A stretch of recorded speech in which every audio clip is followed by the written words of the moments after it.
I didn't want to have all the outside be gold. I want to show a little bit of the green of the material. I like also to have a little bit of the color of the green one. That's why I didn't spray all this gold. I don't want to make that so simple. Is that an excuse or is that for real? No. I tried to make a design and show. Did you use any of the matte, the ugly No, matte? I didn't use it because I tried in the beginning. It looks very ugly. Then I didn't want to mess my accessory. But that's a mandatory material, meaning it's mandatory. You have to use it. So by where I live, there's like this Indian Bollywood themed market where I go to buy like fabrics, and they have like a lot of these type of flowers on there. So I tried to recreate something like that because I thought it was very in keeping with the theme, and lots of red and gold. I created a necklace out of the shower rings. So I feel like you do have an understanding of the construction process, but do you feel like it's a little unfinished? Yeah, no, definitely. Obviously these bits could be could be neatened up. Yeah, this could have been cool if it would have been going all the way around, you know? Yeah. Tell me what you did to the carpet. Yeah, these are like the little round things off the sides of the carpet, and I cut them up into each individual sections and glued them together to create a flower shape and stuck some. But I'm very impressed. Well done. I am absolutely so blown away. Like, you have no idea. I have little goosebumps right now. Like, you're really stepping up your game. From my visual right here, I would wear it right now. Oh, thank you. I am so proud of you. I'm like really inspired by Bollywood, and it's something I kind of know a little bit about. So I was happy with the challenge. So I wanted to create a necklace, and I wanted to have a lot of gold, because that's what I feel the inspiration is. Make it a little bit different, so you can have it here but still a detail in the back, so it goes all the way around. Beautiful. It's really sexy. Tell me what you did to the shower curtains. So I used the plastic rings, and then I took the shower curtains and around the ring, and then I actually braided the... For me, that's the only thing that's missing is see her colour nail. I would have loved to see that as hot pink because it's looking a bit fur. I mean, your braiding work is impeccable, and the beading, I mean, I really love this. This is very intricate. Yeah, it's so cleverly used. Phenomenal. Even the beading and then just the pleating and the, you know, braiding.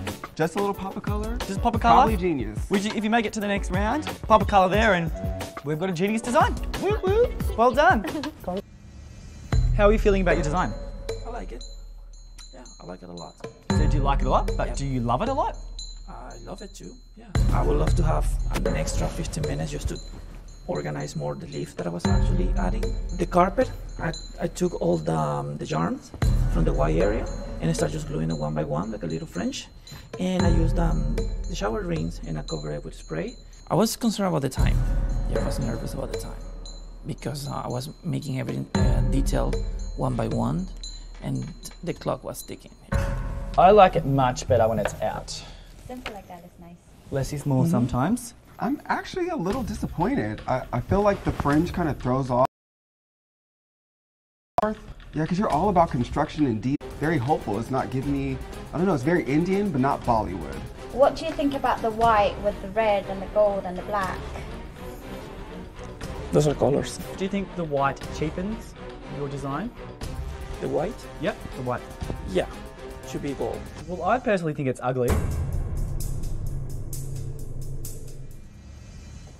This is a full circle moment. Who would have thought the two of you would be friends and then team up again and be victorious? And now you're using Rosa as your model. Yeah. I like to help people, so I decided to help Ruth and be her model. Wow. Sick. Sick. That's the place. Turn around. Yes. Oh my gosh. Oh my gosh. You just slayed each one of my eyeballs. I wanted it to be my own taste. I think I reached the general goal, but not the clean finish again was not good, but I liked it. I wanted to have the gold and I wanted to, I used the carpet, I used the plastic. Forget her, put it on me. Did you use any of the shower curtains or the ring? Yes, the ring is inside to hold the crown, the small crown. Can I see it? Yeah, sure. Come here. It's very covered. It's it's over Get there. over here. And this is the plastic curtain shower. And I'm going to be honest. I really thought you and Rosa were the weakest in the competition. but Bollywood is inspiration for me. But I'm blown away. I'm blown away.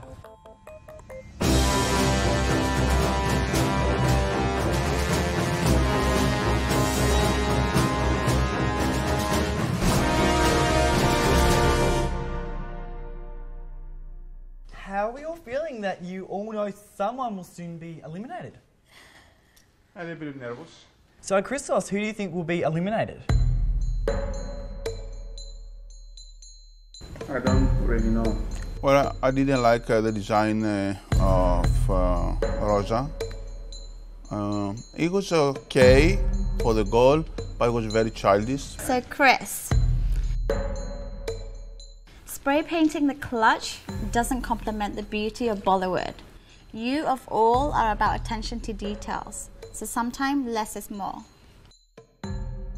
Root.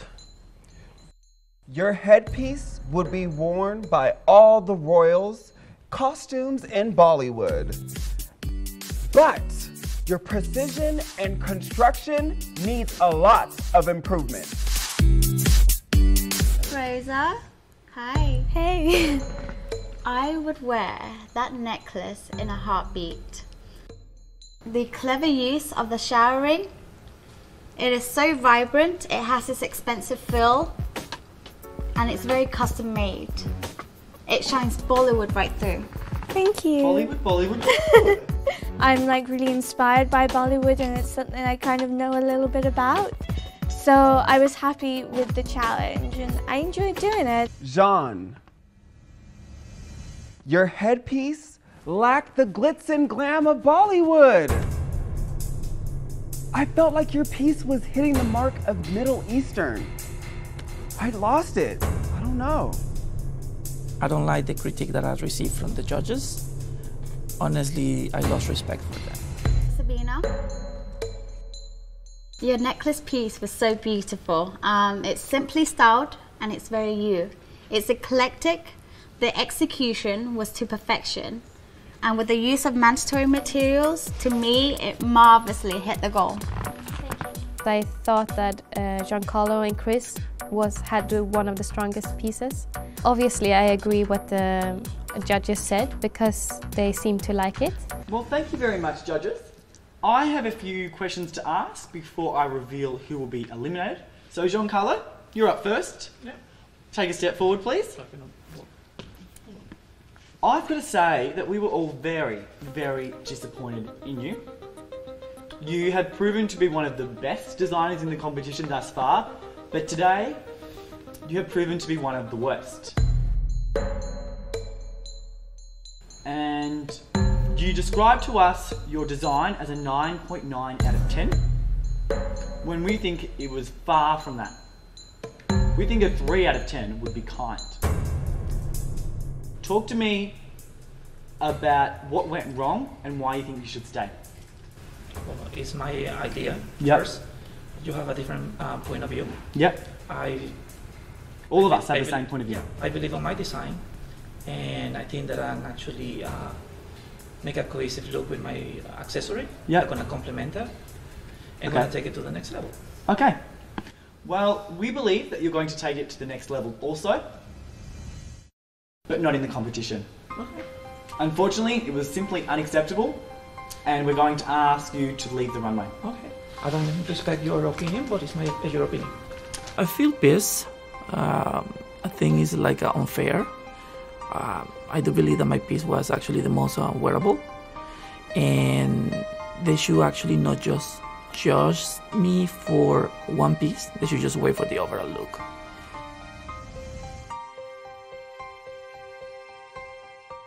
Discover and learn the difficult A to Z terminologies of fashion, only here on Fashion Dictionary.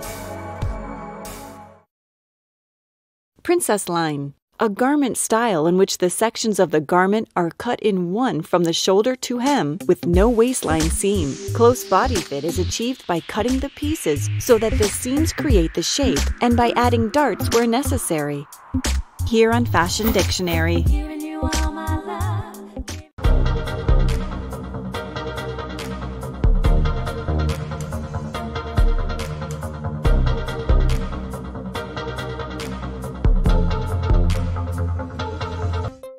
And then that's when you say hello, Dan. Oh, hi, how are you guys? What do we all think of Giancarlo leaving? In the beginning, I thought that it would be Rosa, but after hearing the judges' feedback, they seemed to like it, and then the one I liked the most, they didn't like it that much. So it's really hard. I don't even know who is going home. As you all know, you're fighting for the chance to win $10,000 and for the title of Design Genius London. That's another clap, clap, clap, clap, clap, clap, clap. I just feel good about that I finally got to show something on one of the tasks. In Challenge 1, you were required to make a Bollywood accessory. In Challenge 2, you are required to make a Bollywood garment of your choice. You will be given 4 hours for this challenge, with 15 minutes at the end to ensure you create an overall look, putting your accessory into your garment to ensure it is all cohesive. How do we feel about that? Well, the second challenge and hopefully is going to be more interesting because I'm thinking to make a really nice evening gown. The mandatory materials for this challenge are pink towels and bath mats. Just plastic and garbage that I can never use, and it was so hard. And the towels, what can I do with it? I don't know. The challenge starts in 3, 2, 1. Designers get designing!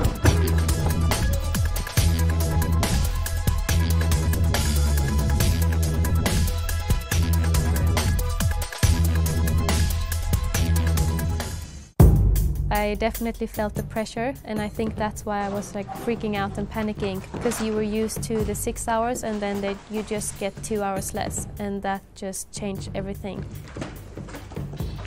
I was more nervous than I was in the first challenge. Even though that I knew how it goes and what I have to do, I still had no clue how to use the mandatory materials.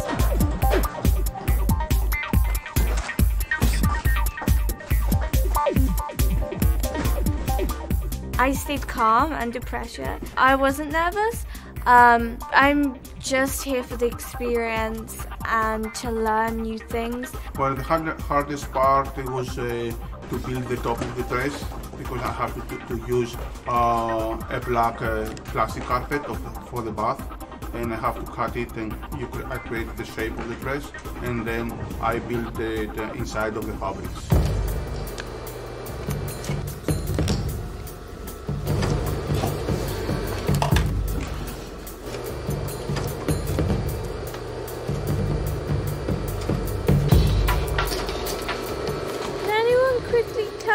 Help me with my pocket. I felt busy and very stressful about the time, and I didn't think that I will be able to help her at this point of the challenge. When she was asking for help, how to, like, I don't know, thread the sewing machine, it's just ridiculous. Like, she should know that. You are running a little bit out of time, and if you don't know how to use, I would use that time wisely, even if you have to ask your other fellow designers if they can help you. If not, you have to find another solution. I think it was fair that no one helped me when I needed help using the sewing machine. To be honest, that was a long shot. I mean, everybody's got their own work to focus on, and in that amount of time, I mean, fair dues to them. I think that Chris is my strongest competitor right now. He has been very strong during the whole competition. Definitely is Sabina, because she's a very good designer. She knows to construct very well anything, any garment, and she has very good taste and very good style. the hardest part was using the mandatory material in a smart way and enough, so it will be according to the goal. 4 hours is nothing. I feel like what I did is a castle for what I had, really.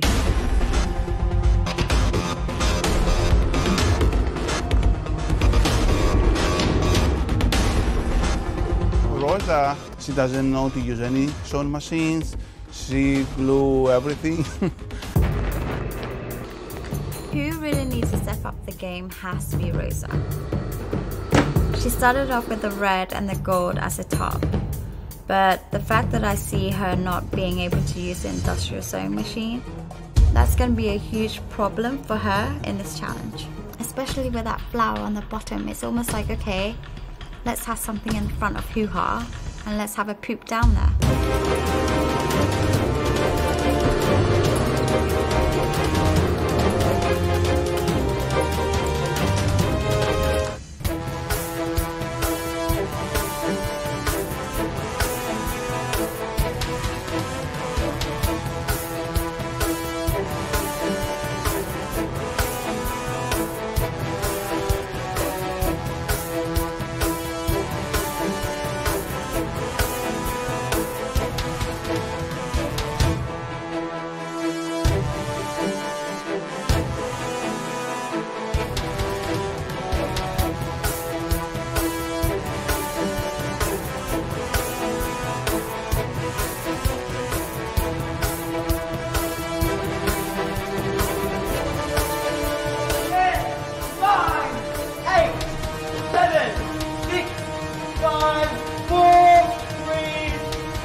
Discover and learn the difficult A to Z terminologies of fashion, only here on Fashion Dictionary.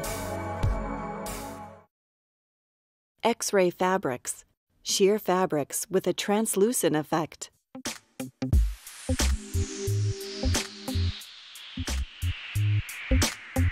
Here on Fashion Dictionary.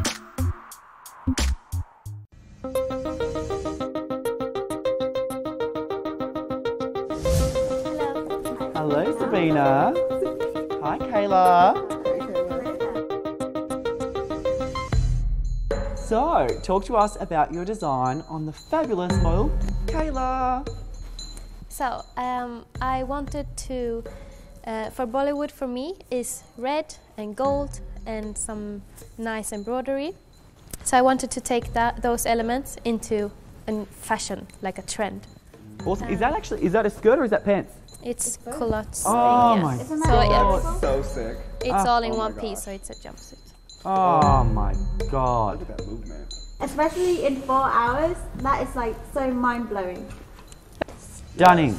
I didn't know how the result would be, but when I saw it on the model and everything with the accessory, I just think it looks nice actually. So how did the concept change? I mean, you went from one concept to the next. I really feel like you hit the mark in the second one. How did it change up? Why did it change up?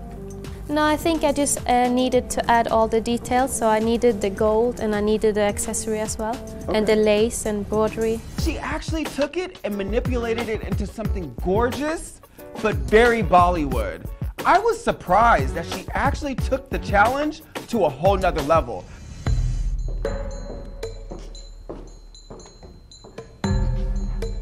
Hello, Rosa. Hi. How do you feel your design went?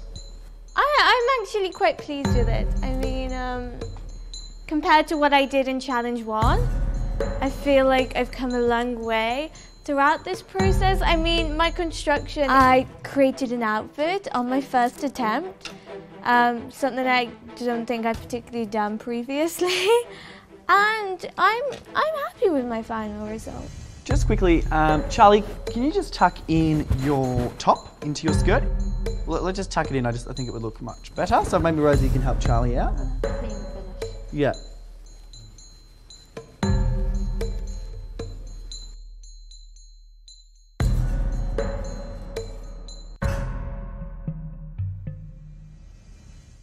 I hated your design walking down the runway, but I love it now just because it's simply tucked in.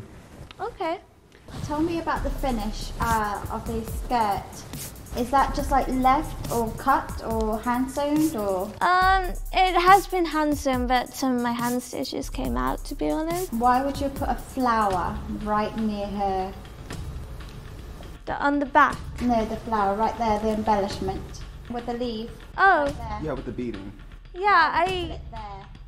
I was trying to follow the structure of this design down. You understand Bollywood. We definitely get that.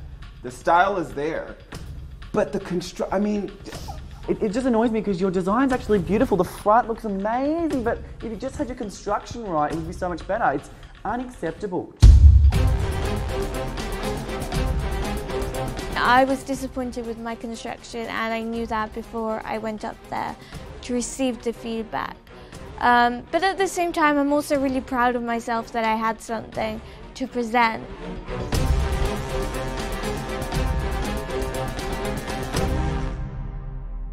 How you feeling? No. Let's talk about the dress. 4 hours is nothing. I feel like what I did is a castle for what I had. Could you break it down for us and talk about the mandatory materials that you use? Okay, I had very hard time to use it. I used a towel just for the belt. I used it just in this area of the skirt to make it, more shaped. I used the plastic here to get a structure and to get the flowers over here. I did this trick. It's not a real pen. With the malastra, the crop top, as well as the pajama trousers on top of the skirt. There was movement when the models were, twirling. I want you to take off the bottom and take off a headpiece. And I want to see what it looks like. The pajamas at the bottom and then the headpiece. No, but this is what they look like. No, I know, but I just want to see it. I just want to see what it looks like without. Going to do that. Yep, that's easier. The reason I got you to take off the headpiece and the bottom pajama is because I feel like sometimes with your designs, you can go a little bit overboard. So I wanted you to look at it like this. I mean, I see you tried to ombre both pieces. I mean, it looks really good on the bottom. I am surprised that they didn't criticize the finish because they had more good things to say than bad things, and I'm surprised in a good way. If you pretend that your headpiece never happened and the pajama never happened, what would you add to it now, looking at it right now, to make it a complete outfit? I don't think I will add something. It's a complete outfit.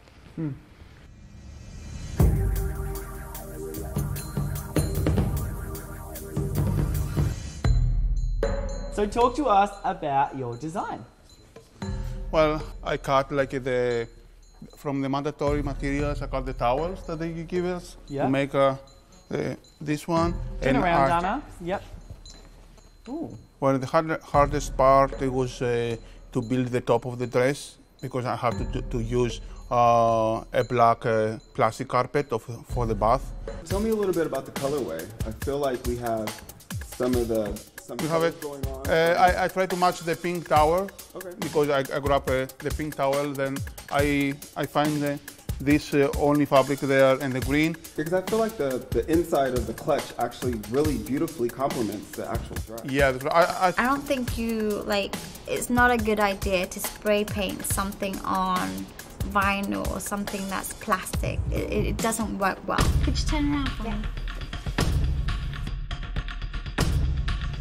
Would you say this gown is more of a goddess kind of feel than a Bollywood? No, actually it's not a goddess because the cut is not of a goddess outfit. And out of a scale from 1 to 10, what would you give your garment? And please don't say 9.9 like Giancarlo. Let's say the overall look. Well, since I give it quite like a 8. Good. Lizzie, who are you loving and who are you not loving? I can't believe it, but I am loving Sabina. Yes. I wasn't loving her look at first. I was telling all of you, like, you know, it was giving me very Xena, the warrior princess. I mean, I feel like she always channels that same type of like warrior-esque, you know, armor look, like in the beginning, but she totally deconstructed that and really brought it into Bollywood, and I'm very, very proud of her. Okay, cool. What didn't you like about her looks? I felt like she could have executed the color a little bit more.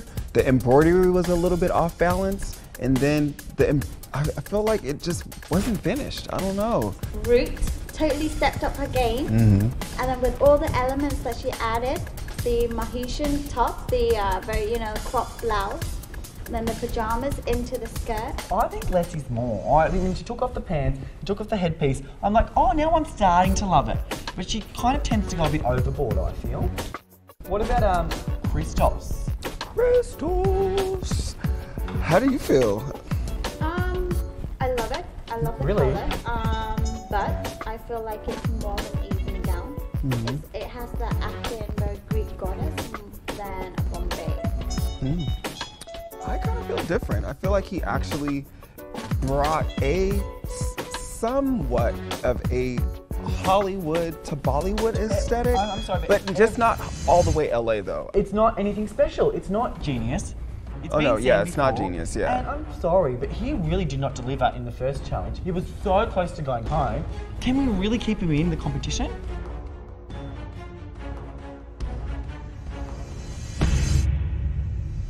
What are your thoughts on Rosa? Rosa, the concept is right there. The colors are amazing. But the construction, over and over again, when are you gonna improve? If this is your challenge every time, if you don't know how to use an industrial sewing machine and you're hand stitching all the way, that's too much excuses for me. The style was there, yes it was Bollywood, but the back, the construction. Well, I personally think that she is in the semi-finals out of pure luck. The first time she was just lucky because there were weaker designers around and someone was weaker than her. The second time she was in a non-elimination round. The third time she had a strong team. She's got more lives than a cat. Well, the challenge number 2 was very good actually. I like my evening gown. I would have loved my construction to have been a million times better, but I'm proud of what I've achieved and how far I've come since the first challenge. Well, I think it's time that you hear from my fellow judges. Sabina, hi. Hi. The beauty of a woman is how she carries herself in what she wears the moment she enters the room with grace. How the fabric flows, how it drapes, how it embodies and flatters a woman's figure. My dear, It is such a privilege to see you grow in every challenge. The way that you think outside of the box and giving us something so new, it is truly breathtaking. Ooh, breathtaking! Congratulations for a breathtaking... I really like that they gave me such a good feedback, and it gave me confidence as well. To my opinion, me and Sabina were the best, and I think she's a good competition also to me. Root. So the authenticity of the crown was amazing. The marastra, the pants, the pajamas, you really embody and embrace Bollywood. Keep growing, it's showing. Rosa, hi. Hi. Sometimes you confuse me, but other times you impress me. You seem strongest in your accessory challenge, but when it comes to construction, it doesn't really matter about the design. You clearly have a lot of learning to do, and I would start with the sewing. So now I'm going to ask you, do you think you've made this far in the competition out of skill, or is it pure luck? A little bit of both, maybe? Chris, your look was not red carpet ready. It looked very mass produced and could be found in any low-end store. Your embroidery lacked because of your time management. Well, I like very much my outfit, but also I think that Sabina could win this challenge. I thought the feedback I got from the judges was fair. I mean, I was disappointed with my construction, and I knew that before I went up there to receive the feedback. Sabina, can you please step forward? It's with great delight I would like to say you win Design Genius London of this episode, and we'll be making it to the grand finale! I feel really great because I won the episode and I have an advantage for the finals, so I'm really happy. Rayut, please take a step forward. You are also safe and we'll be making it to the grand finale, so please leave the runway! Woo! Chris, you have an excellent eye for detail. Your execution today was very good. However, your design was very average. It lacked innovation and failed to hit the nail on the head of the goal. Rosa, you have come so far. I can't believe we are seeing such excellent designs from you. Your designs are simply genius. However, you lack in the execution department. The fact that you still don't know how to use a sewing machine is very concerning to us. I'd like you to take a step forward, Rosa. Although you are a fabulous designer and continue to grow, at this stage in the competition, we need to have a genius seamstress as well. Because of that, we're going to have to ask you to leave the competition. I feel like I've been on a crazy, words cannot describe journey these past episodes.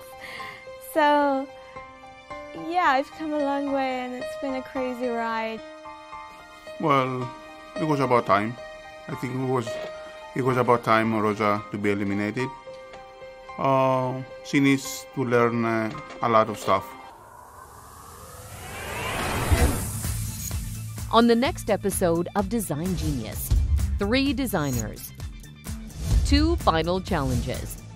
It just stressed me out more. Any woman would die to wear this to the gala. It lacks definition. Who will come out as London's Design Genius? Will it be Christos, Sabina, or Root? Find out on the game-changing finale of Design Genius London.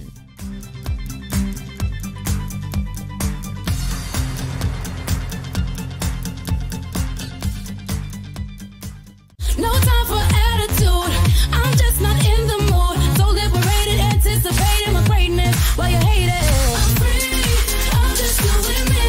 Can't take no more, no stress, no strain, no pressure. I'm free. Oh, I'm letting it all go. Release me from these shackles. I won't be a prisoner, I gained my freedom. I got my sanity and I'm still free. I'm letting it all show. Cause it's a chain reaction, it's so contagious. Went through the struggle and I still made it. I'm just doing me. Can't take no more, no stress, no strain, no pressure, no way. I'm free. I'm just doing me. Can't take no more, no stress, no strain, no way. I'm free.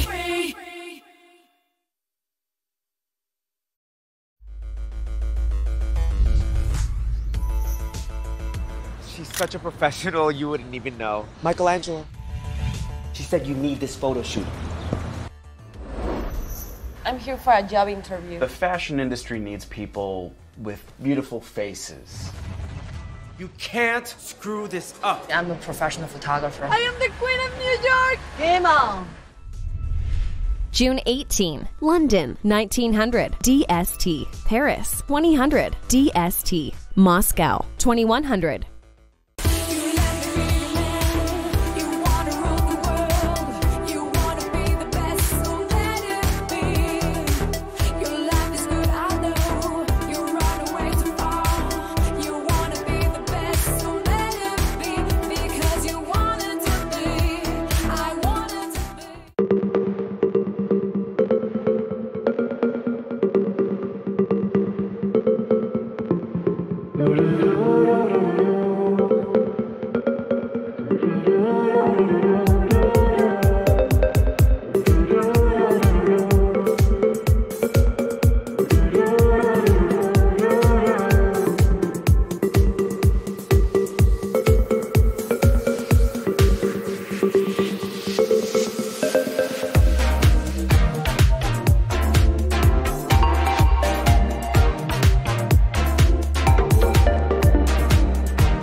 shake? Do you feel the earthquake?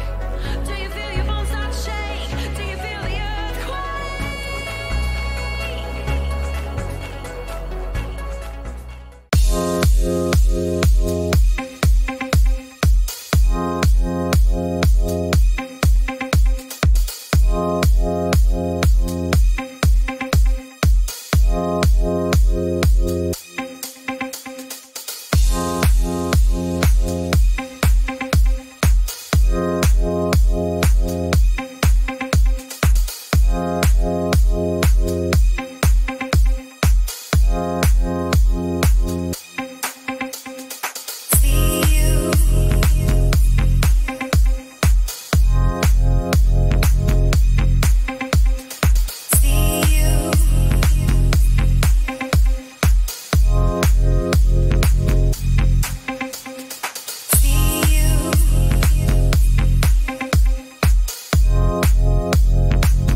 Improve your fashion expertise as we teach you how to pronounce your favorite fashion label with logo origins and key details.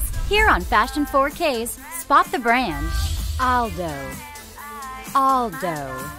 Founded by Aldo Benzadoun in Montreal, Quebec in 1972, this worldwide company operates a chain of shoe and accessory stores. Aldo operates with more than 1,500 corporate-owned and franchise stores in 82 countries worldwide. In 2013, the company had $1.8 billion in revenue.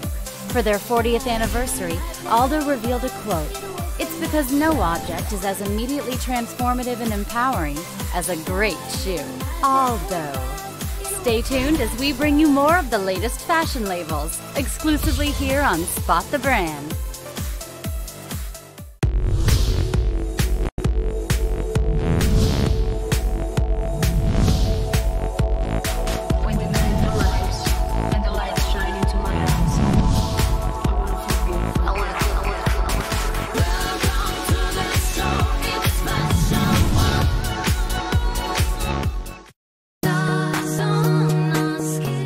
From trendy hairstyles to runway-ready makeup, we're bringing you the best beauty looks from the season. You're watching Get the Look. Do you feel the fire inside of me? Do you see the sparks that I'm setting free? Does the beat take you over? You just can't breathe. We are breaking down the best of hair and makeup. Brought to you by professionals in the industry. In London, the cute Avon beauty bus was parked in Covent Garden to show off their latest makeup and nail polish collections for the season. Celebrity makeup artist Liz Pugh gave us tips on how to choose the right lipstick color. Are we moving away from lip glosses now for this season? I think we've been moving away from lip glosses for a while now. There's something really nice about, I think the textures now of lipsticks are so much better than they used to be, and we get some great colours. And I think matte's always nice for winter. Although it's a bit more tricky to wear in the winter because our lips are drier, so really we should be going for the glosses to kind of moisturise. But as long as you've got a matte lipstick that's got a conditioner in it, and will look after the lips, and always exfoliate the lips first with a baby's toothbrush. This is a good tip. I've never heard it. What? So do you casually just toothbrush and you just brush your lips with it? But my favourite is like a baby wet wipe. You know, you wipe the baby's bum with it. If you wipe the lips with it, it just gets rid of all the dead skin. Put a little bit of cream on, blot it down, then put your lipstick on. Liz, can you tell me which colour do you recommend for me then for Christmas or for the colder months for us blondies? I love a good red. I love a good red on blonde, whether you go an orange red or the berries look amazing. You just got to be bold. Go for it. A good red. Yeah. You can't go wrong, and just keep everything else really fresh and gorgeous. The American brand also launched its newest ultra matte lipsticks in shades ranging from nude to plum. Avon's matte lipstick line showcased a series of luscious shades such as lilac, violet, red, nude brown, and pink, giving the collection a lively and festive feel. Celebrity nail artist Kim Tree-C presented stunning selections of nail polish in red, blue, pink, and yellow, all styled with glitter-embellished stickers. Tree-C offered us a perfect guide to making every nail flawless. Avon has got everything. It goes from bright to dark to glitter to sequins to you name it. We've got magic effects. We've got this lovely little silver polish here with loads of different colours of sequins, so that looks amazing on a white nail. It's all sparkle. Simplest little thing like I've done here on my finger. So if you're not really into it and it's not your thing, just try one nail, even if it's just a little tip on the edge. So how have you created this now? Because this is literally flawless and perfect. Yeah, well this is, I've got these lovely little stickers and they're all different shapes. You've got a love heart, you've got zigzags, you've got a line, you've got a V, and you basically stick it on the nail. And a good tip to get glitter nail varnish off a nail, which is an absolute nightmare. It is a lot harder than standard nail polish. It's a nightmare. This is what you do.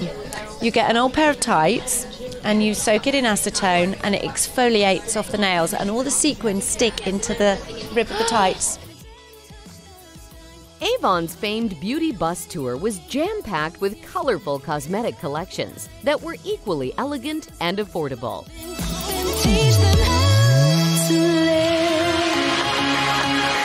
Held at the private members club Soho House in London, the hair care brand Fudge Professional showcased the Tri-Blow Prime, Shine, and Protect hairspray that leaves hair looking bold and weightless while giving an effortless massive shine.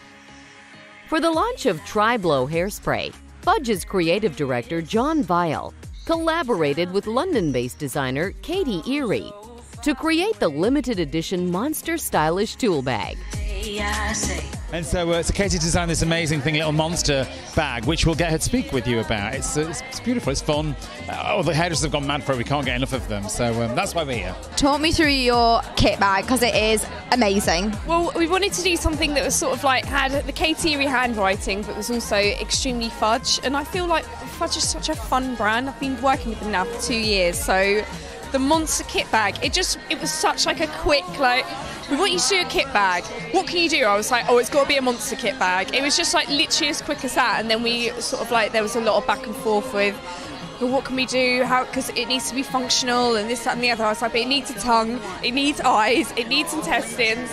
So intestines? Yeah. So if you open the bag, like it's printed inside of like all of the insides of the monster. No way. It's everything, and then you've got like the fudge orange and. It's just really fun, and that's what we wanted to create. At the event, blow-dry stations with complete blow-dry menus were set up to demonstrate Tri-Blow hairspray's benefits. Whether you are going for a fierce look or a sophisticated and controlled style, this London-based hair care brand Fudge will give you the means to express your creativity.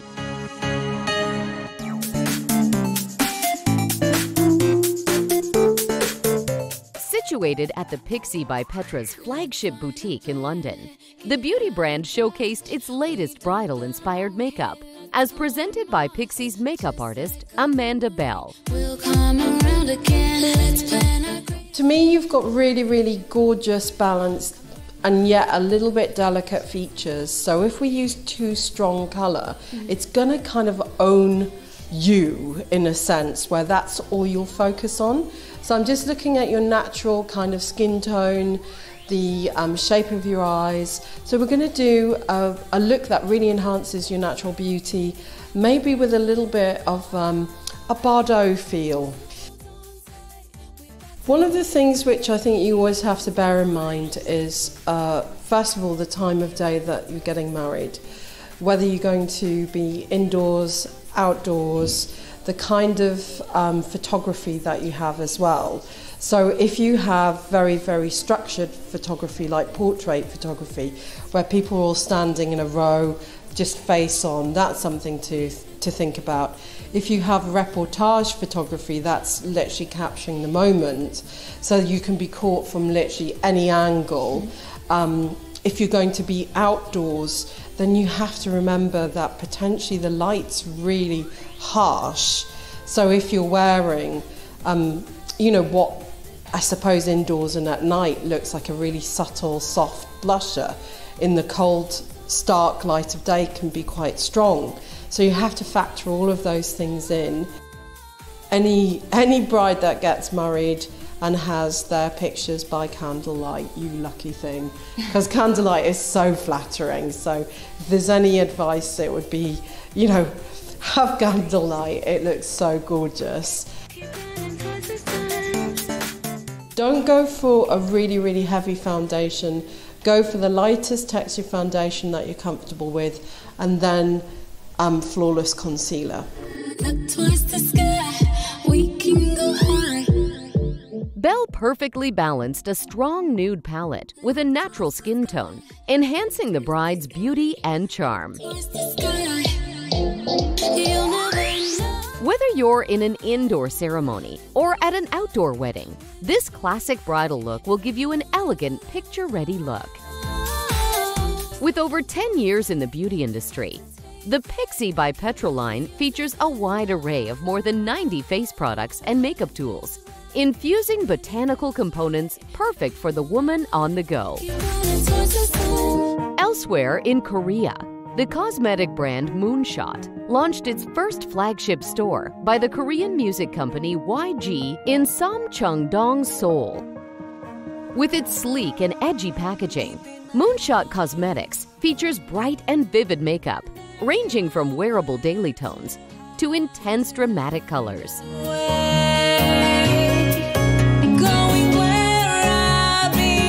Moonshot creative director Park Hee-jung emphasized the brand's funky flavor and showcased a new collection of cream paint, perfect for the lips, cheeks, and eyes. The Jelly Pot, which is an ideal substitute for eyeshadows. The Dark Spot Corrector, a good alternative for concealers. The Stick Extreme, a multifunctional lipstick, which can also be used as a blush for the cheeks. And the Crayon Extreme, a multi-purpose makeup which suits best for the lips, cheeks, and eyes.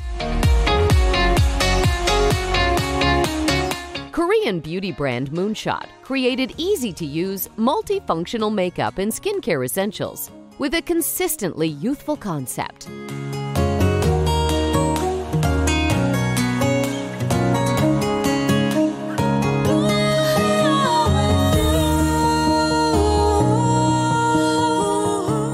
It's time for a quick break. Stay tuned as we feature more from the beauty world when Get the Look returns.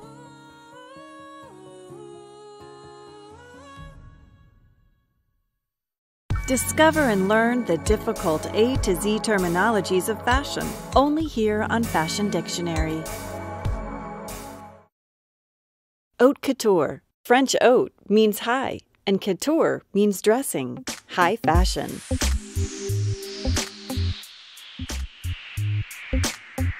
Here on Fashion Dictionary.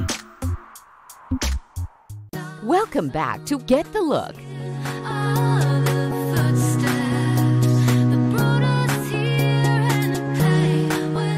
Before the break, we featured London's Avon Beauty Bus, Fudge Professional's new Tri-Blow hairspray, makeup brand Pixie by Petra, and Korea's Moonshot cosmetic label. Now, let's continue as we feature more from the beauty industry. A great hit in New York City, Salon Ziba has been an established name in Manhattan for over 25 years. Take a short tour as Colombian salon owner Alonso Saguero showcases Ziba's state-of-the-art services and facilities. Salon Ziba, derived from the Sanskrit word ziba, meaning beautiful, has a breathtaking and contemporary space that caters to your every hairstyle need. Salon Ziba's hair color and balayage mastery guarantees to give you the perfect hairstyle you're looking for. Salon Ziba has also collaborated with L'Oreal and Kerastase hair products and is known for their excellent customer relationships and client satisfaction. From ballet buns to boho chic knots, get inspired with Salon Ziba's hairstylist Ilda Plaka as she shows us how to achieve a quick and easy updo using Ziba hair products.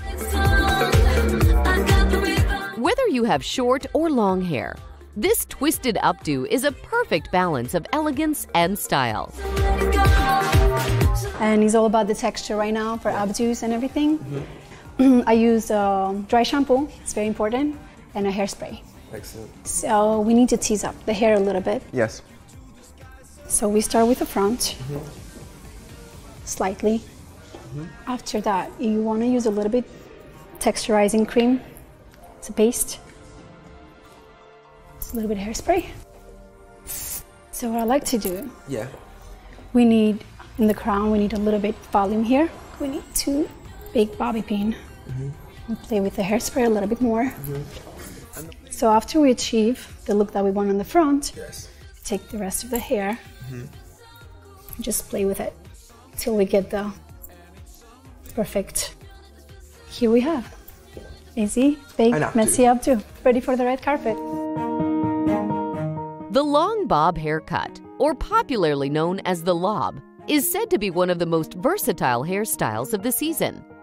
At Salon Ziba, hairstylist J.D. Restrepo demonstrated how to style this look, chopping off long tresses to create the perfect lob for any face shape.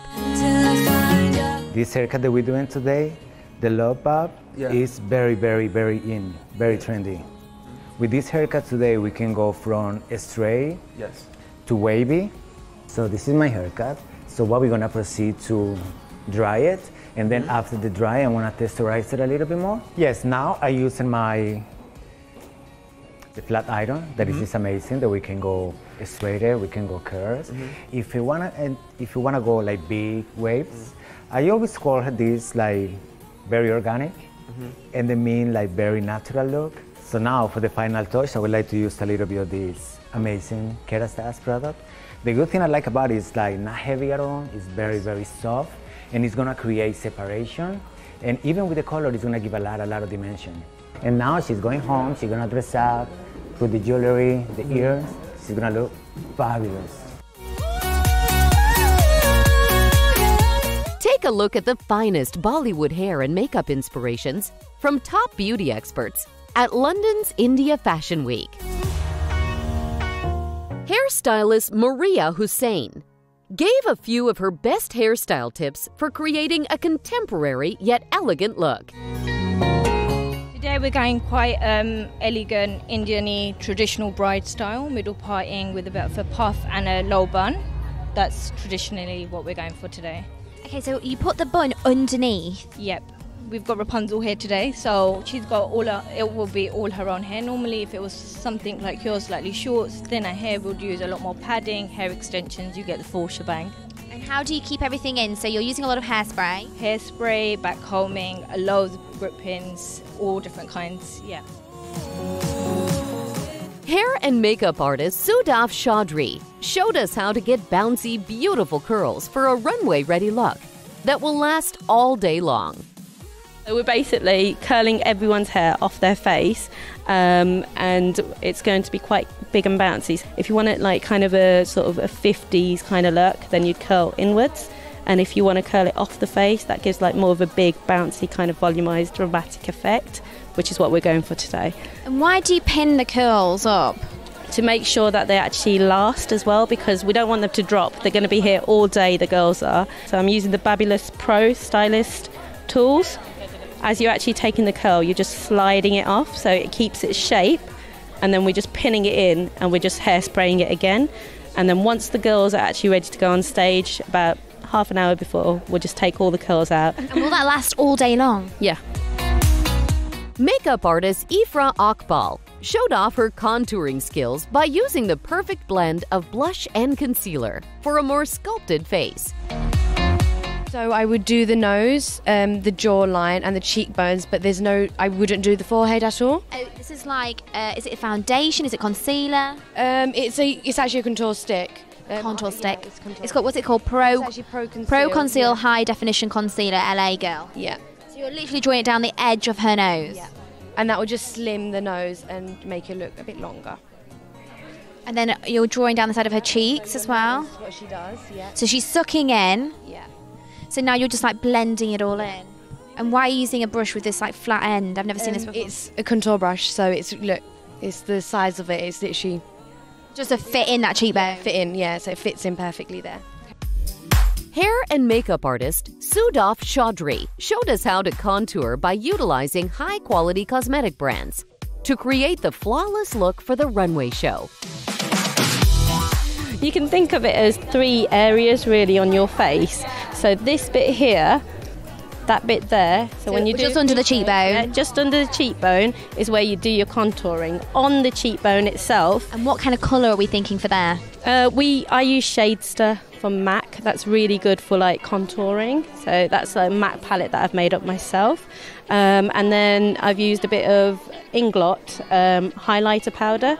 So this is quite a contour, a really good like highlighter, really good for contouring. I use this a lot on catwalks and runways, and Where it does really that gives go? a really nice sheen just along here, along the cheekbone itself, just to give you a bit of highlighting and a bit of definition.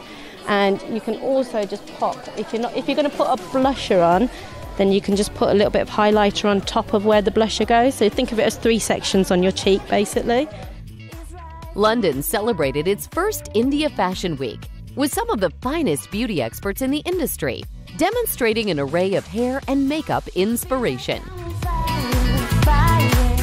Down in Antwerp, Belgium-based couture house Steven Badal collaborated with French cosmetic brand Guerlain and Sanke hairdresser salon to style models in fierce makeup for its haute couture autumn-winter 2015 runway show.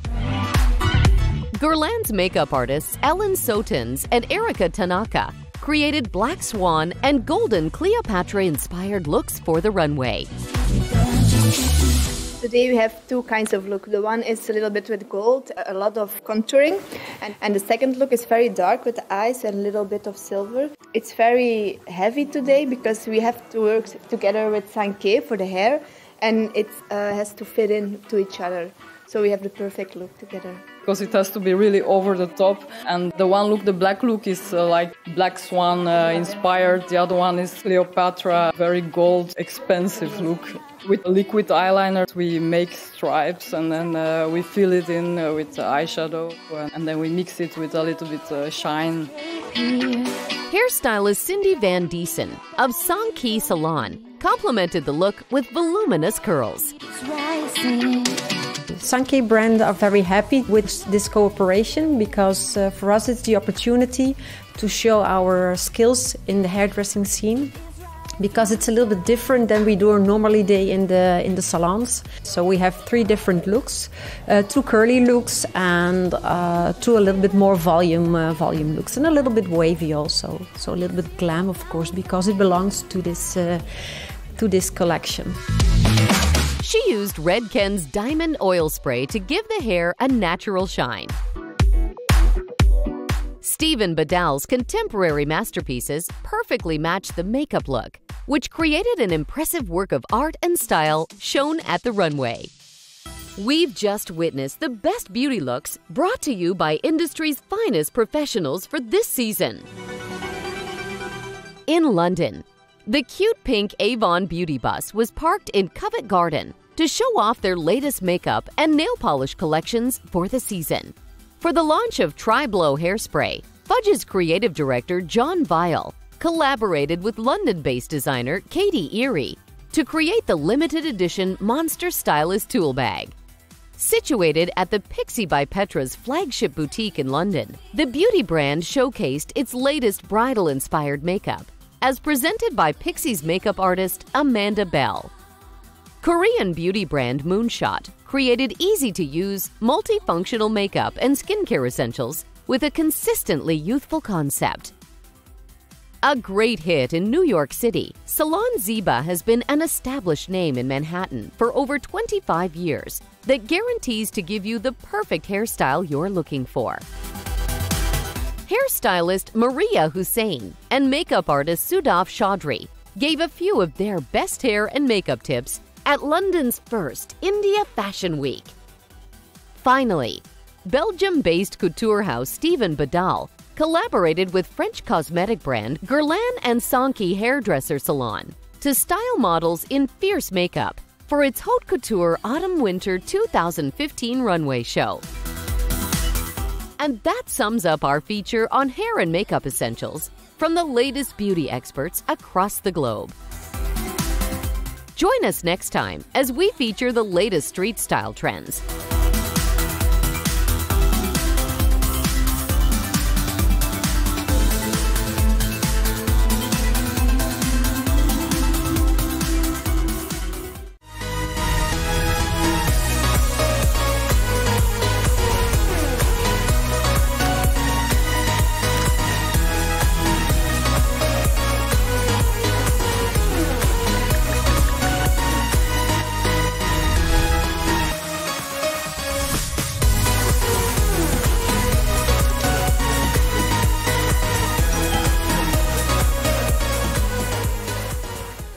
Discover and learn the difficult A to Z terminologies of fashion, only here on Fashion Dictionary.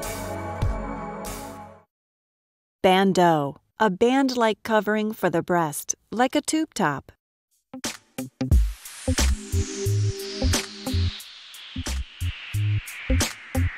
Here on Fashion Dictionary.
such a professional, you wouldn't even know. Michelangelo.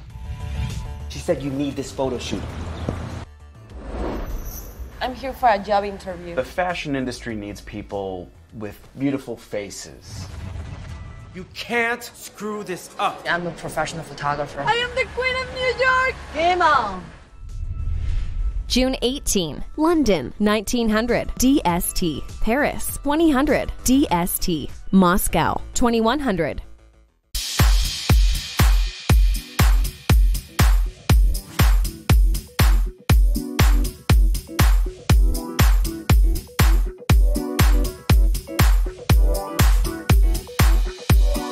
Behind every model's stunning outfit is a genius designer. Get ready as we bring you the most influential male designers in fashion. You're watching Weekend Special, Men in Fashion.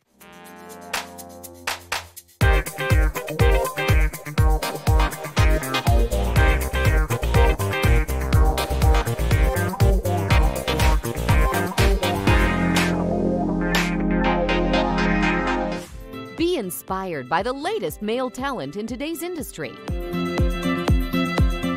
as they showcase traditional tailoring, streetwear, and avant-garde shapes. From the most talked about fashion shows and luxurious showrooms across the world.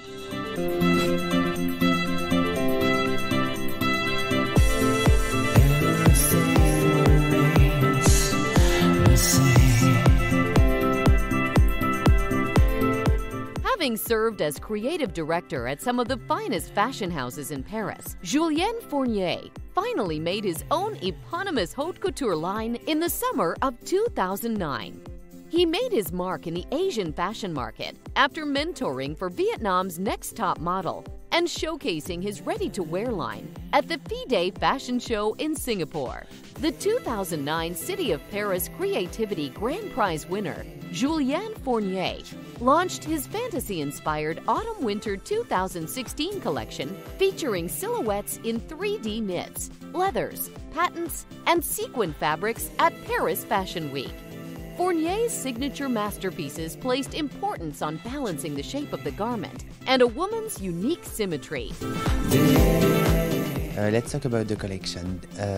The first word for this collection is, in fact, femininity, and also how to define the new Parisian girl. Before starting the collection, me and my team fall in love about a movie which is called Fantastic Night by Marcel L'Herbier. This amazing movie was turned during the Second War, and in fact you can feel a sort of freedom inside this movie. In my collection, I want to transform all this vision inside embroideries, inside new way to think, light. All the collection become a sort of, I don't know, moody things, I could say that, dark things. In fact, you don't know what is this. Is it embroidery? Is it fabric? Is it the light? What is this? The colors of the collection was very simple to understand. Black forever, but different black. Vinyl black, chiffon black, and of course silk black. Very deep. After you can sew in the collection a deep red, a fuchsia dress, and a sort of deep green like emerald. And to finish, for the colors, you can also different sparkling things. And for the first time, I worked with Sophie Alette. For me, it's the most fantastic lace in the world. And you saw the constellation dress, and all the constellation will, in fact, silicone dots with inside glitter. And for the first layer, and for the second layer, it was in fact a lace embroidered by hand with matte sequins.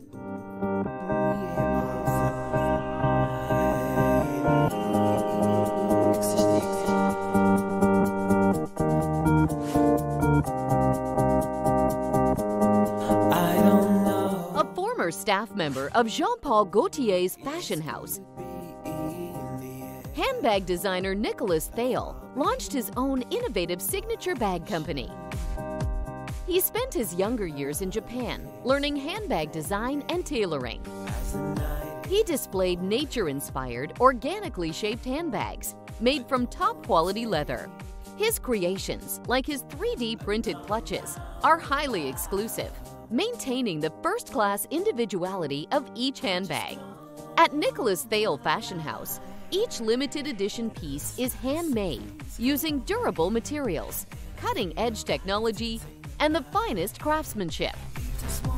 These two last collections have been very inspired by this fact of news, like bees are very important for the environment, you know, and more and more we are destroying it, so I wanted to put a big point on it, like we have to save the bees.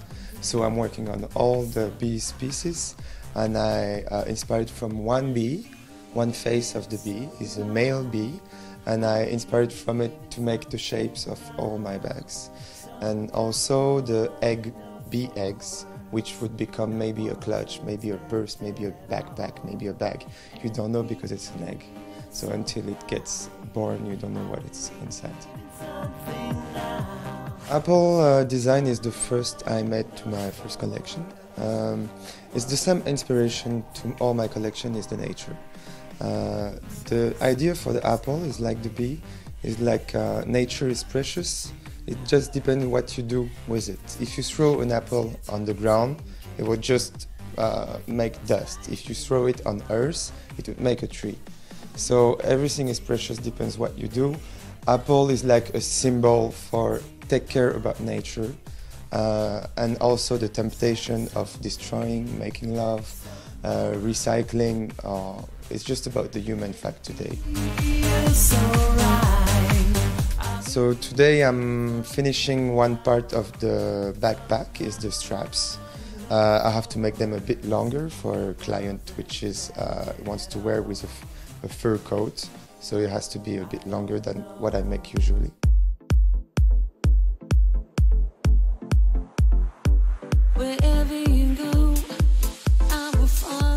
An alumnus from the Royal Arts Academy in Antwerp and a member of the influential Antwerp Six, Belgian designer Walter van Barendonk has been a long driving force for change in the world of fashion. Since 1983, designer Barendonk established his own fashion business, creating masterpieces that are graphically bold, whimsically daring, and technically edgy.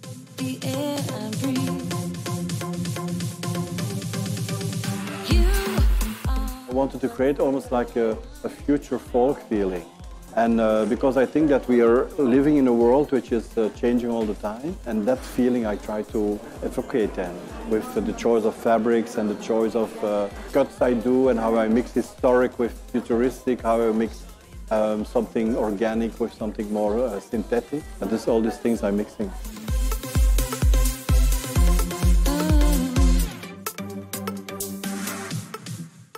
At Paris Fashion Week, he featured his mind-bending collection for spring-summer.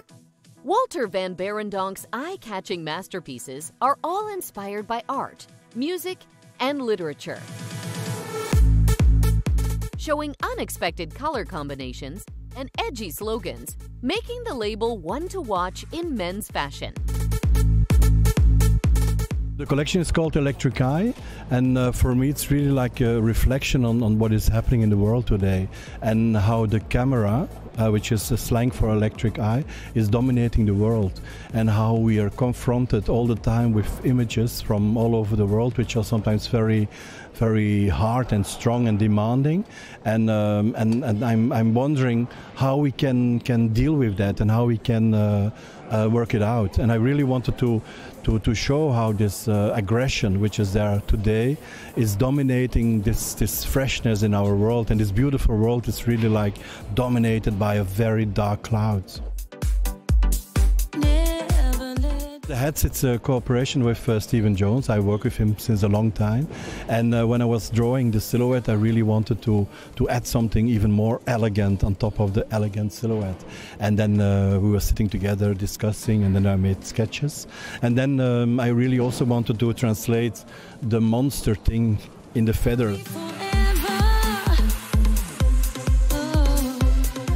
I'm not the designer who's designing that way. I'm designing really from my guts and from my heart and my soul.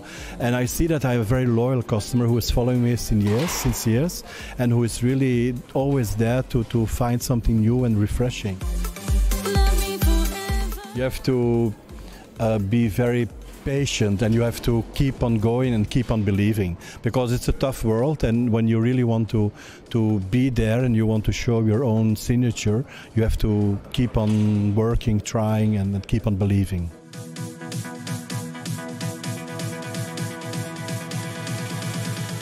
It's time for a quick break. Weekend special Men in Fashion will return with more emerging male designers in the industry. Discover and learn the difficult A to Z terminologies of fashion, only here on Fashion Dictionary. Iridescent. The property of a fabric that appears to change color as it catches the light. Usually iridescent garments have an aquatic mermaid-like character, popular at parties. Here on Fashion Dictionary.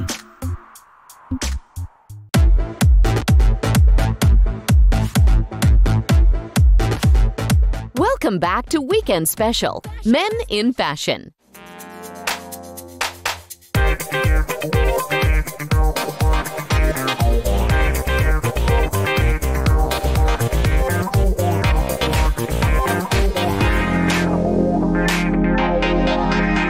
Previously, we featured French designer Julien Fournier and his eponymous haute couture fashion house, Nicolas Thale and his signature handbag company, and Belgian designer Walter van Berendonk's collections at Paris Fashion Week. Now, let's discover more male designers that are elevating the world of fashion.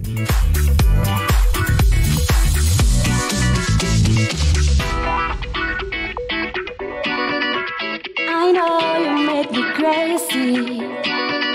It's alright, it's alright. I know you're magic, babe. Noted for his abstract and sculptural jewelry designs, French designer Jean-Daniel Bramy showcased his dramatic collection of gemstones and jewels at his showroom. His boutique also serves as a workshop and an all-female locker room.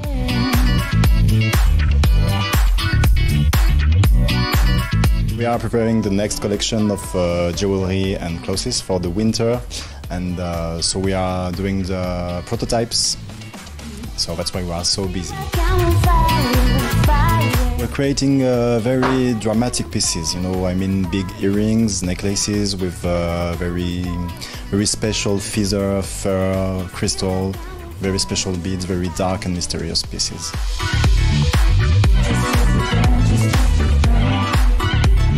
We're gonna put some pictures and also some writing, because I like when you have very precious stones to mix with special pieces. I mean paper or drawings or not especially precious things. Launched in 2012, Bramy's Atelier also offers dark-toned mesh coats and jumpsuits as part of his ready-to-wear autumn-winter collection. His signature craftsmanship features bold shapes that match his sophisticated and avant-garde jewelry collections. The clothing collection, the next one, is a mix between some very feminine pieces and technical materials. I mean, you have sometimes vintage shapes like very special coats with fur, but always with technical materials because I want this collection to look urban. So this one is a very, how do you say, emblematic piece of the collection. Yeah, very important one, because it's the mix between femininity and technical materials. It's mesh with precious fur, imitation of monkey. Important piece also is the jumpsuit, because in each collection I always have a jumpsuit, because I think it's very modern, it's easy to wear, and women like jumpsuits nowadays. And this one is also the mix with, we find the same materials as the coat, you know, technical materials with crepe, black crepe. So I like the mix of that two kind of materials. In appearance, it's a very simple dress, crepe dress, black. It's a very fluid dress and with pockets, because I like pockets, you know, because it's a very special way to move when you have pockets. And you can also wear a belt. I mean, maybe you can go to work with the dress very fluid, and if you have a dinner later, you have the belt in your bags and some very high heels, and you can look more comfortable for a dinner or partying or anyway.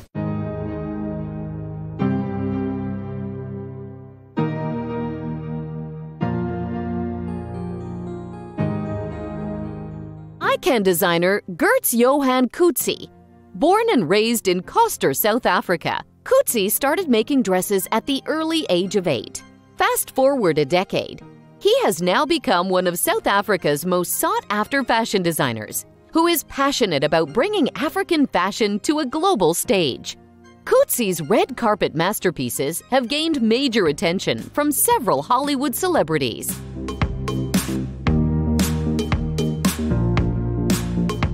This season, Coetzee teamed up with Ferrari to showcase a bohemian-inspired collection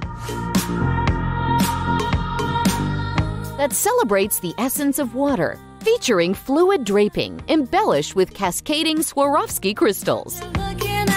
We are here today at the very beautiful showroom of Ferrari, Scuderia Johannesburg, to photograph Gert-Jan Coetzee's Autumn-Winter 2016 collection. It's a perfect marriage of perfect design and passion for bespoke, beautiful objects that bring these two brands together. We really have a very exceptional event here today, because the Ferrari that we're using in all these shots, this beautiful white car, is the California T, and it's the first time ever in the world that it gets photographed. It's never been shot, and I don't think we could have asked for a more beautiful virgin outing for a car as beautiful as this.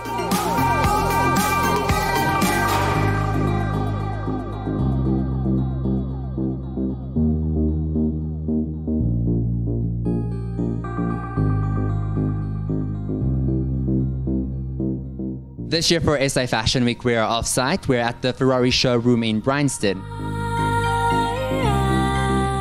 It's all about water, really saving water and raising awareness to get people to save water.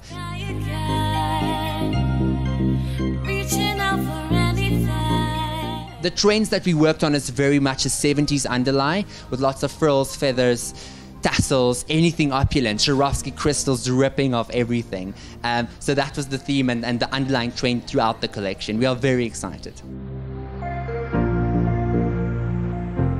As the winner of South Africa's Promising Young Designer in 2006, Coetzee also raises awareness about current global issues and supports charities with his collections being shown at Fashion Weeks in Canada, Angola, Nigeria, and all throughout Africa.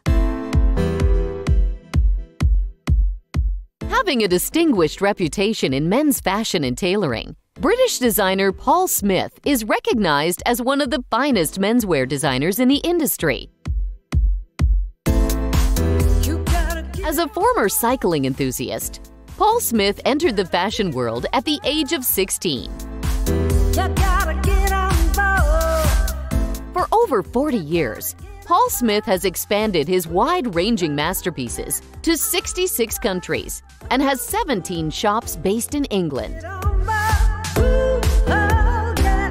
Each Paul Smith boutique showcases diverse and whimsical collections with an extensive selection of jewelry, books, art, and antiques.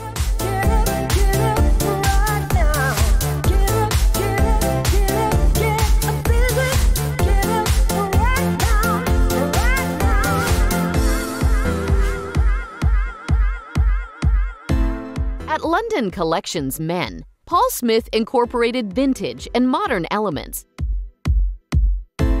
for his Autumn-Winter 2016 collection, featuring well-tailored suits and a cyclist performing daring tricks at the exhibit. I travel every week of my life, and so I've always been searching for a suit which, when you arrive at the other end, it's full of spring and life, and so I've developed this yarn with the Italian company called Loro Piana, and it just springs back to life every time you crease it. And it's a summer version, so it's unlined with no pads at all.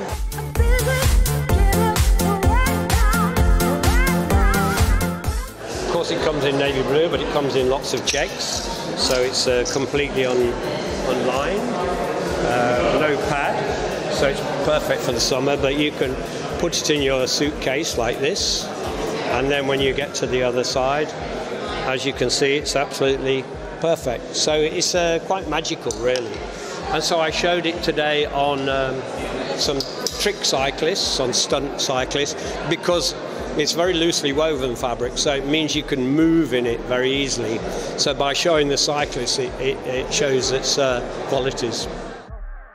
We've just witnessed the finest male fashion designers that have successfully established their own fashion empires around the world.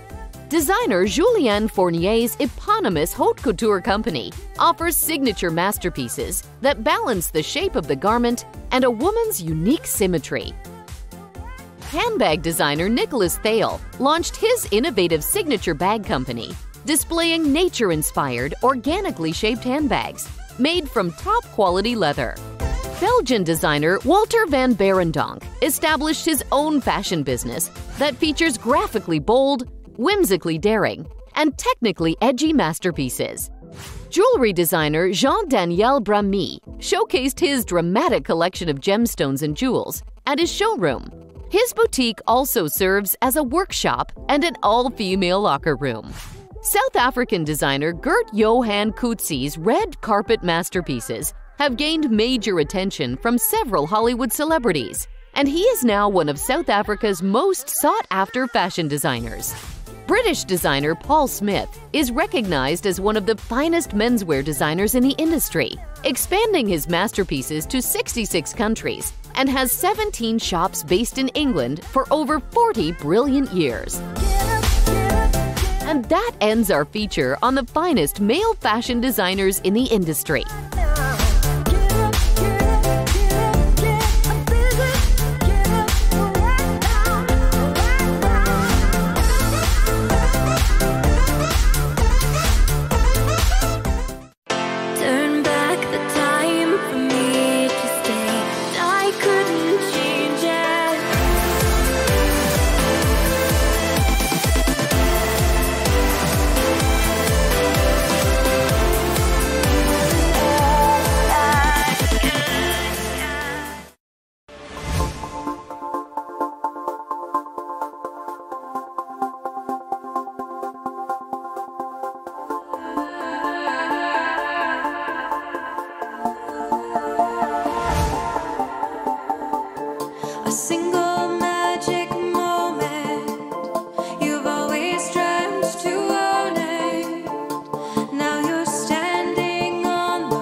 I should have stayed. I hope it can be what's underneath the bridge between you and I look into your eyes. That should be all that matters.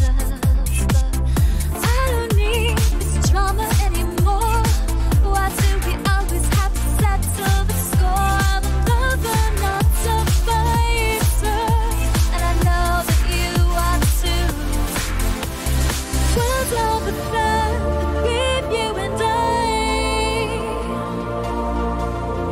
we're like two different worlds come together by and let's take our care, let's take our time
to talk things through before we become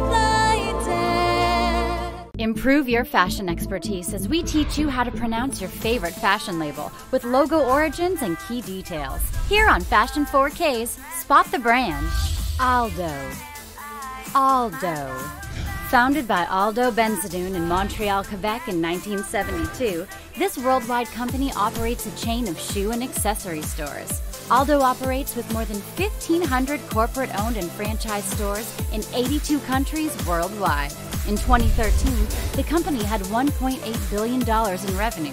For their 40th anniversary, Aldo revealed a quote, "It's because no object is as immediately transformative and empowering as a great shoe." Aldo.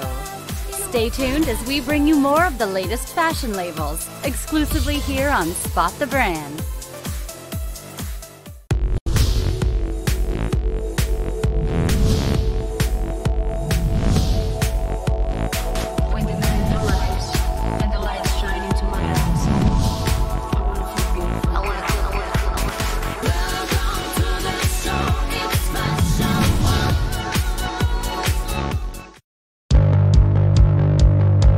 Men's fashion of the 21st century has drastically changed. Men are now more open-minded to more daring, less masculine clothes, giving menswear fashion designers a broader spectrum of style to venture on. From dapper suits to eccentric skirts, we're leaving no style behind as we display eclectic and exciting selection for every fashion-loving man. We're showcasing the best menswear collections that have been strutted down the runways of major fashion weeks, displaying the hottest trends and the most impressive designs, only here on Mod Menswear.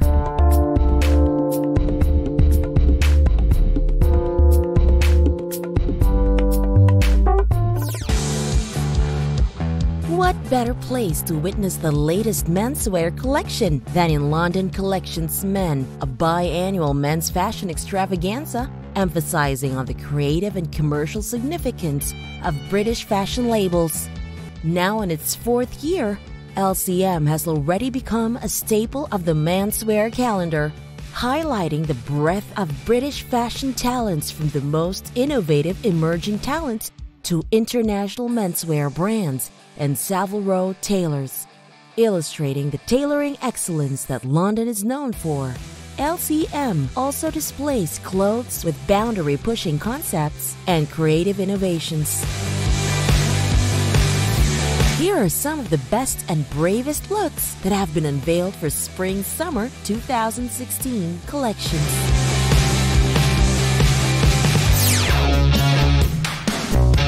Let's start with the headlines. Headed by Christopher Bailey's creative genius, Burberry Poursome is definitely the show you wouldn't want to miss. Elegant and timeless, the brand stays true to its tailored classics, with just the touch of contrast to make the collection interesting and fresh. Part of Bailey's tradition is to have a new musician accompany the presentation of his collections, and this time it was Rhodes, a young man who sang great songs in front of an orchestra.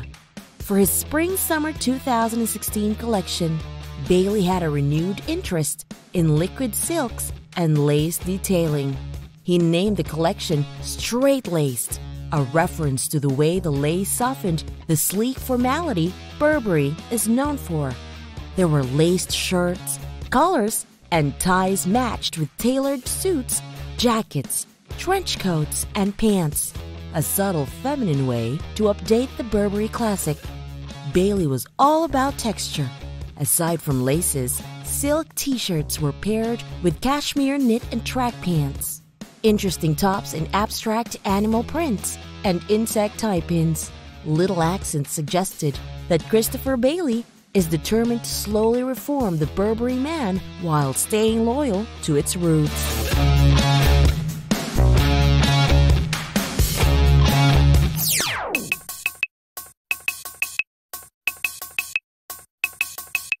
Up next, the idea of a jeans and t-shirt combo of Ducky's Brown Stephen Cox and Daniel Silver is apparently a nipple-bearing organza top and loose paper bag waist pants. Started during 2001, this New York-based menswear collection dedicates in dressing men beautifully with unique designs and bold collars. The silhouette was odd, however. There was a particular power on their choice of color and texture. The collar story was on the electric yellow, salmon pink matched with denim blue, navy hues with lilac greens. The fabrics used were silk charmeuse and sheer organza, an uncommon combination for a menswear collection. As always, what lures the people into a Ducky Brown ensemble are their oversized forms with precise modern details. The frills of a huge pants with tight waist, light hoods on an anorak and pin tucks at the cuffs, clearly with unapologetically giant silhouettes and eccentric combinations and details. This season's Ducky Brown wardrobe is only for the confident and adventurous. Inspiration isn't like a huge part of it, just comes naturally. It was literally that one thing of like, what does a guy look good in summer, or actually all year round, and it was a jeans and a t-shirt. But I think that's where it starts and that's where it ends. I think what you're going to see today is just a study of colour and proportion. That's it. Colour and proportion, very nice. That's all it is. There's nothing complicated, there's not any huge inspiration. It's just a very studied study of proportion and colour. And every single piece is a very, very classic piece of menswear, but done in such a way or made in such a fabric that it tricks the eye into looking like something else. And what you're really seeing is a very, very classic menswear collection, but it does not look like a classic menswear collection. That's the true inspiration of this collection. Catch more forward-thinking design concepts and daring sets only here on Mod Menswear. Discover and learn the difficult A to Z terminologies of fashion, only here on Fashion Dictionary. Princess line, a garment style in which the sections of the garment are cut in one from the shoulder to hem with no waistline seam. Close body fit is achieved by cutting the pieces so that the seams create the shape and by adding darts where necessary. Here on Fashion Dictionary.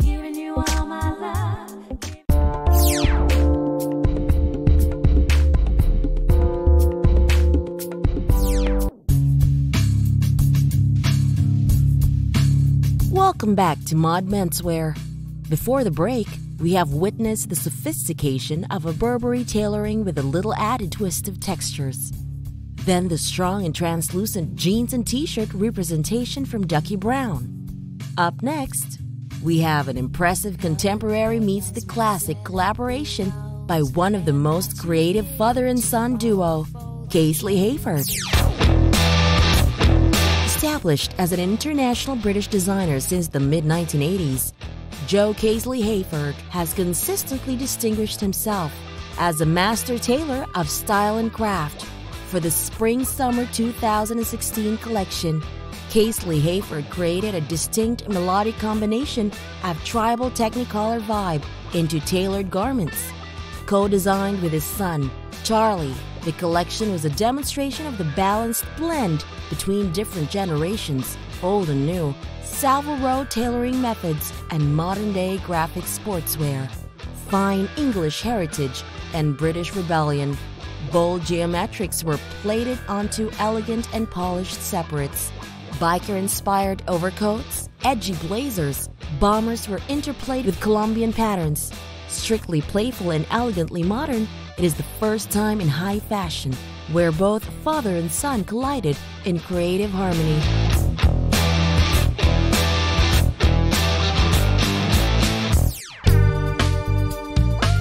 Moving to New York, let us revel back to the 90s with Richard Chai's Suburban Modern Clee collection. Previously designing for some of the world's eponymous fashion labels, American designer Richard Chai finally released his own line in 2004. Since then, this talented designer never fails to reinvent his design aesthetics as seasons change. For Spring-Summer 2016, he revisited his adolescent years and constructed ensembles that reflect the youth culture in an easy chic attitude. Taking the idea of new wave rebellion and the youthful life at the suburbs, silhouettes are relaxed and tailoring is loose. Suits, cropped and oversized trousers, trench coats, collarless Henley, Bermuda shorts and sleeveless tanks are embraced in windowpane plaids, seersucker stripes, and abstract graphics in muted colors. Prints and matching separates are very cohesive and wearable, just perfect for well-balanced and light everyday wardrobe. Definitely a statement collection of boys not playing by the rules, standing out from the rest and celebrating individuality.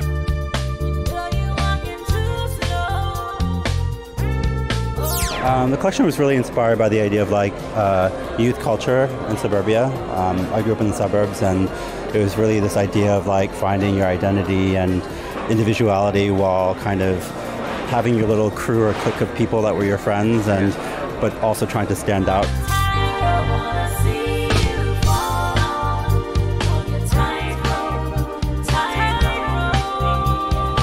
Oh God, it's amazing. I mean, I think to have its own time slot, just from a standpoint of men's having its own market and its own season is so important, because to be kind of squished with women's, it was always such a struggle.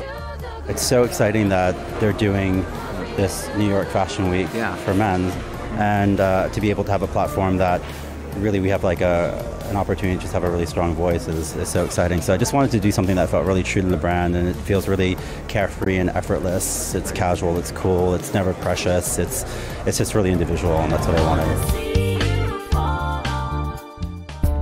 More of forward-thinking design concepts and daring sets, only here on Mod Menswear. Discover and learn the difficult A to Z terminologies of fashion, only here on Fashion Dictionary. X-ray fabrics, sheer fabrics with a translucent effect.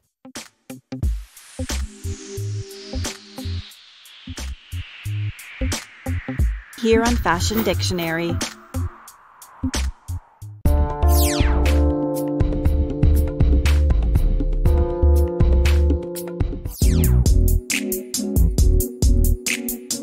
Welcome back to Mod Menswear. Before the break, we have seen the melodic design collaboration of father and son from Kaisley Hayford. Then on to the suburban modern clique representation of Richard Chai. Up next, we have the impressive showcase of Christopher Rayburn, defining the latest paradigm of urban cool menswear dress-up.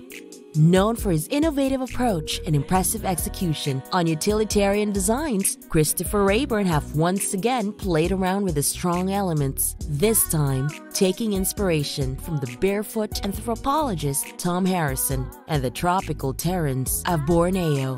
This British fashion designer took center stage for spring-summer with technical precision and relaxed proportion for menswear, pushing innovation up a notch by using repurposed parachute fabrics. His runway gave course to baggy shorts, oversized tops, overlapping panels, and camouflage outerwear, donned in an athletic air, a collection that projects masculine strength and ardent style, expressed in functional separates such as graphic tees and knitwear with jungle motif prints and military-grade materials. Seen as one of his strongest offerings so far, this season's creation indeed suggests an interesting spectacle of menswear in a refreshing take of what urban cool is all about.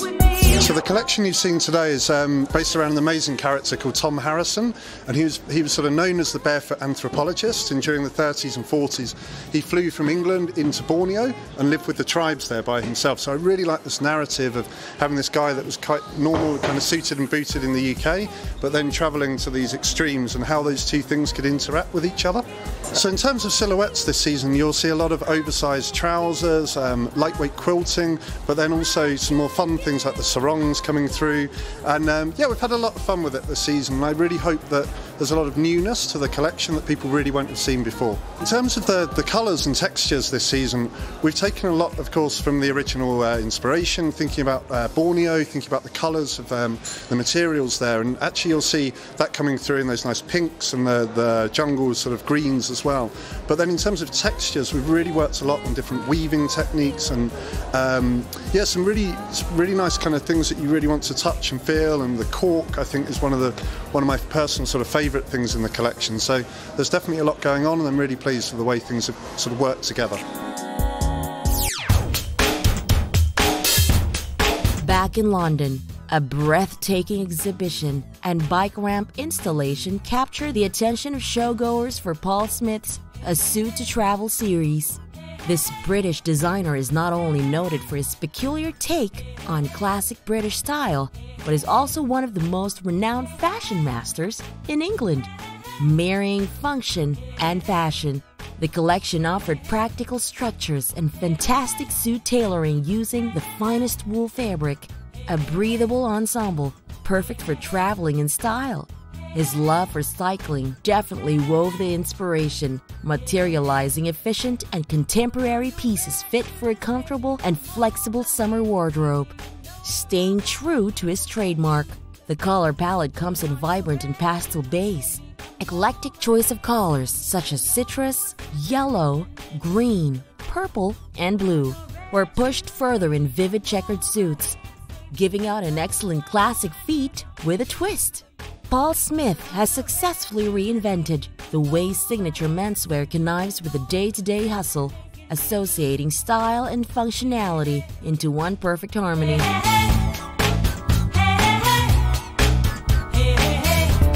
Catch more forward-thinking design concepts and daring sets, only here on Mod Menswear. Discover and learn the difficult A to Z terminologies of fashion, only here on Fashion Dictionary. Haute couture. French haute means high, and couture means dressing, high fashion.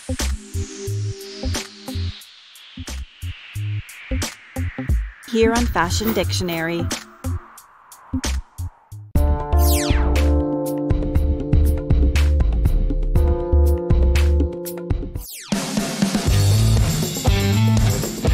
Welcome back to Mod Menswear. Before the break, we have unraveled Christopher Rayburn's utilitarian collection in refreshing urban cool aesthetics. Then to the efficient marriage of function and fashion for classic British suit ensembles from Paul Smith. Coming up, we have another innovative array of industrial-inspired ensembles from KTZ's runway at London Collections. Men.